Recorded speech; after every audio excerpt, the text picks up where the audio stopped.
নিই।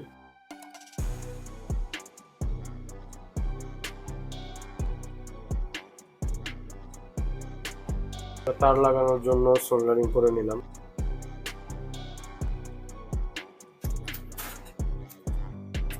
এটাকে এখন বোথ সাইড টেপ দিয়ে আমাদের ব্যাটারির সাথে আটকে নিতে হবে। বোথ সাইড টেপ দিয়ে আমরা এটি আটকে নিলাম। এখন শুধু বিএমএস কানেকশনই পাবো। বিএমএসটা কানেকশন করলেই আমাদের রেডি হয়ে যাবে 12 ভোল্ট ব্যাটারি ব্যাগ।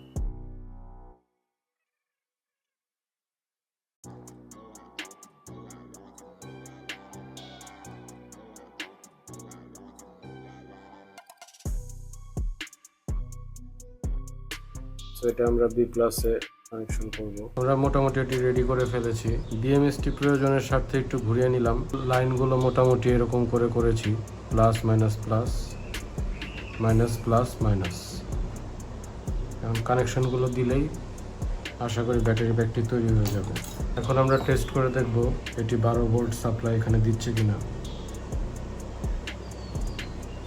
এখানে আপনারা দেখছেন 12.37 দেখাচ্ছে, তার মানে ব্যাটারি ব্যাগটি আমাদের রেডি। এখন এটি সম্পূর্ণ ব্যবহারযোগ্য। এখন আমরা এই মাইনাস আর প্লাস টার্মিনালটি তার লাগিয়ে নেব।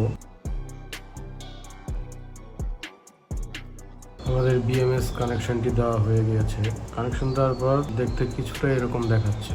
তবে কানেকশনগুলো সঠিকভাবে দিতে হবে। সঠিকভাবে না দিয়ে যদি উল্টাপাল্টা কানেকশন দেওয়া হয় তাহলে কিন্তু এই বিএমএসটি নষ্ট হয়ে যাওয়ার সম্ভাবনা আছে। সো আমাদের কানেকশন দেওয়ার সময় অবশ্যই এই কানেকশনগুলো অ্যাকুরেট দিতে হবে। আপনারা চাইলে এটি দেখে নিতে পারেন। তো আমরা এখন এই ব্যাটারিটির মাধ্যমে যে কোনো 12 ভোল্টের ডিভাইস চালাতে পারবো। তো আপনাদের দেখানোর জন্য আমি আমার কাছে একটি ডিসি 775 বা 775 মোটর বলে এটাকে, 12 ভোল্টের মোটর।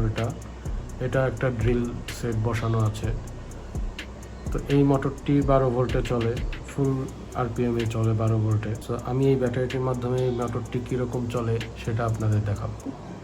সো ব্যাটারিটি টেস্ট করার জন্য 12 ভোল্ট মোটর আর একটা কন্ট্রোলার নিয়েছি। এই কন্ট্রোলারের সাথে এখন কানেকশন দিয়ে দেখবো এই ব্যাটারিকে দিয়ে এই মোটরটা কেমন চলে।